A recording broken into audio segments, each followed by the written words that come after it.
سلام، وقت شما بخیر. به مجموعه خبری امروز از اداره تحقیقاتی و نشراتی روز خوش آمدید. در آغاز سرخط خبرها: ابراز نگرانی وزیر خارجه کشور درباره گسترش جنگ در منطقه، برگزاری نشست هماهنگی راهنمود تطبیق پالیسی اقتصادی با حضور رؤسا و نمایندگان وزارت‌ها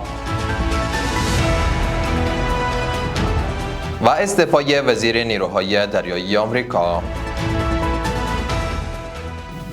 امروز پنجشنبه سوم ماه سور سال 1405 خورشیدی در ادامه مشروع خبرها. مولوی امیرخان متقی وزیر امور خارجه میگوید که افغانستان در هر زمینه روابط و همکاری خوب با کشورهای منطقه به ویژه کشورهای آسیای میانه دارد. آقای متقی نسبت به آغاز یک جنگ خطرناک در منطقه ابراز نگرانی کرده و بر ادامه مذاکرات و آتش‌بس تاکید نمود. نشست هماهنگی راهنمود تطبیق پالیسی اقتصادی با حضور رؤسا و نمایندگان وزارت‌ها و ادارات دولتی در وزارت اقتصاد برگزار شد.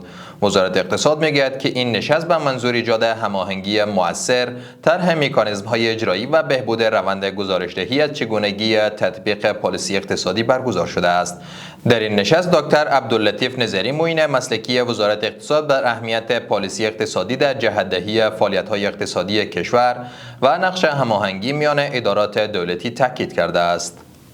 هیئت بلندپایه افغانستان بر ریاست ملا فضل الله تمیم رئیس عمومی اداره معیار و کیفیت در سفرش به باکو با معاون وزارت ترانسپورت آذربایجان دیدار کرد.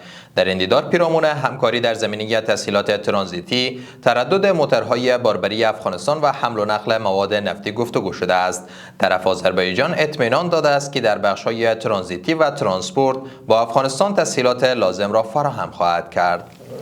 و در آخرین خبر پنتاگون اعلام کردند که جان سیفلان وزیر نیروهای دریایی آمریکا از سمت خودش استعفا داده است. شان پارنل سخنگوی وزارت دفاع آمریکا پنتاگون در صفحه ایکس خود استعفای وی را تایید کرده، اما به دلیل احتمال این استعفا اشاره نکرده است.